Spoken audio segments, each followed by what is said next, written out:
नमस्कार साथियों, मैं हूं अवधेश कुमार सुमन, मोटिवेशनल स्पीकर, और आप देख रहे हैं लक्ष्य भेद यूट्यूब चैनल।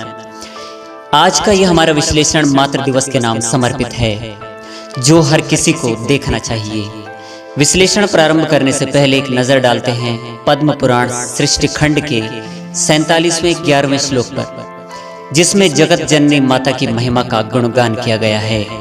पद्म पुराण में लिखित है, सर्वतीर्थ मयि माता सर्वदेव मया पिता, मातरम पितरम तस्मात् सर्वयत्नेन पूजियेत। अर्थात माता सर्वतीर्थमयी और पिता संपूर्ण देवताओं का स्वरूप हैं। इसीलिए सभी प्रकार से यत्न पूर्वक माता पिता की पूजा व आराधना करनी चाहिए। जो भी माता पिता की प्रदक्षिणा करता है, उसके द्वारा सातों द्वीपों से युक्त पृथ्वी की परिक्रमा हो जाती है। माता पिता अपनी संतान के लिए सहस्रों दुख, दर्द, क्लेश सहन करते हैं। उसके बदले में यदि पुत्र 100 वर्ष तक भी माता पिता की सेवा करता रहे, तब भी वह इनसे ऋणी नहीं हो सकता। साथियों, वैसे तो वेदों, शास्त्रों, पुराणों, गायत्रियों और ऋचाओं में माता के प्रति सम्मान का कोई भी एक दिन निश्चित नहीं किया गया है। उपरोक्त सभी ग्रंथ हमारा यही मार्गदर्शन करते हैं कि जितनी पूजा प्रतिष्ठा हो सके माता पिता की करो। इन दोनों के सामने सभी तीर्थ स्थल, मंदिर, मस्जिद, चर्च व गुरुद्वारों का भ्रमण करने से उतने फलों की प्राप्ति नहीं होती जितनी माता पिता की मातृभक्ति और पितृभक्ति से मनचाहे फलों की प्राप्ति हो जाती है। इसलिए माता पिता की सेवा करना हमारा परम धर्म है। मातृ दिवस माता को सम्मान देने के लिए मनाया जाता है। माँ का पवित्र आंचल अपनी संतान के लिए कभी भी छोटा नहीं होता। माँ का अगाध प्रेम व मार्मिक स्नेह इतना गहरा और अटूट होता है कि माँ अपने जिगर के टुकड़ों की खुशी के लिए सारी कायनात से लड़ जाती है। माता का हमारे जीवन में महत्व व माँ के बगैर ये दुनिया अधूरी है। माँ यहाँ वो अलौकिक शब्द है जिसके स्मरण मात्र से ही रोम रोम पुलकित हो उठता है। माँ वो अमोघ मंत्र है जिसके उच्चारण मात्र से ही मनोमस्तिष्क, स्मृतियों और शारीरिक पीड़ा का नाश हो जाता है। माँ की ममता और उसके आंचल की महिमा को शब्दों से बयान नहीं किया जा सकता।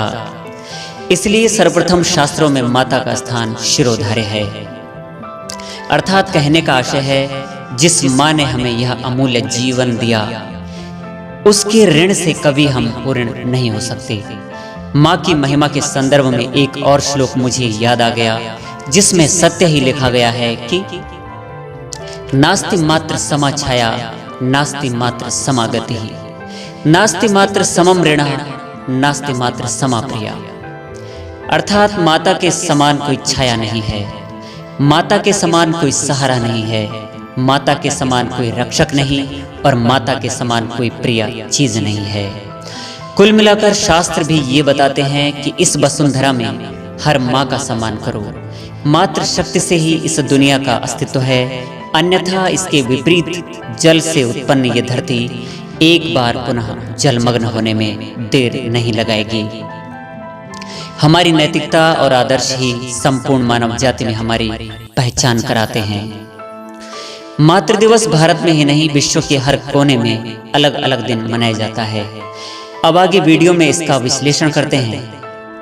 एक विचारधारा ने दावा किया कि मातृ पूजा की शुरुआत पुराने ग्रीस से उत्पन्न हुई। ग्रीक देवताओं की माँ थी, उनके सम्मान में मातृ दिवस मनाया गया।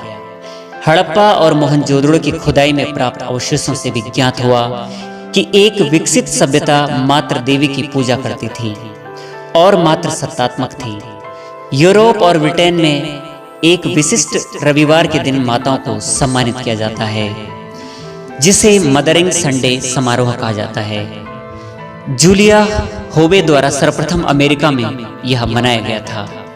वैसे चीन में मातृ दिवस अब लोकप्रिय होता जा रहा है। चीन में इस दिन उपहार देने के लिए माताओं को गुलनार का फूल दिया जाता है और इस दिन यह गुलनार मार्केटों में बहुत बिकता है। साथियों, विश्व में ऐसे कई देश हैं जो अपने अपने तरीके से मातृ दिवस को सम्मान पूर्वक मनाते हैं।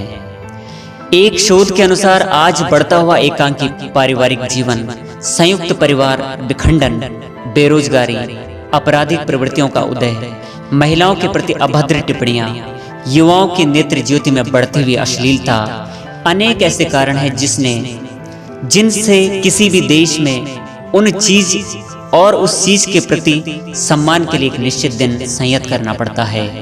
नहीं तो भारत जैसे देश वैदिक युग से माता की पूजा आराधना उसी प्रकार होती थी जिस प्रकार हम मंदिरों में मूर्ति की पूजा प्रतिष्ठा करते हैं। त्रेता युग से और आज कलयुग तक अनेकों माताओं का नाम शीर्ष पर लिखित है, जिनमें यशोदा माता, कुंती माता, सीता माता, माता पार्वती, इभ, भेनस, मेरी, वित्याह, माया देवी और पन्नाध्याय का विवरण सभी की आंखों को नम कर देता है।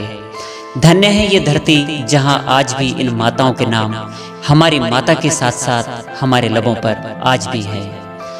अंत में मैं आपसे यही कहना चाहूंगा कि धरती पर हर चीज मिल जाती है, मगर माँ कभी दोबारा प्राप्त नहीं हो सकती और ना ही कभी माँ दोबारा मिल सकती है। जितना सम्मान हम अपनी माता का करते हैं उतना ही सम्मान हम हर माता का करेंगे। शास्त्र भी हमें यही शिक्षा देते हैं। इसके साथ ही आज के विश्लेषण को हम यहीं पर विराम देते हैं। आपके सम्मुख पुनः उपस्थित होंगे एक और विश्लेषण के साथ। तब तक के लिए जय भारत भूमि, जय मातृशक्ति, वंदे मातरम।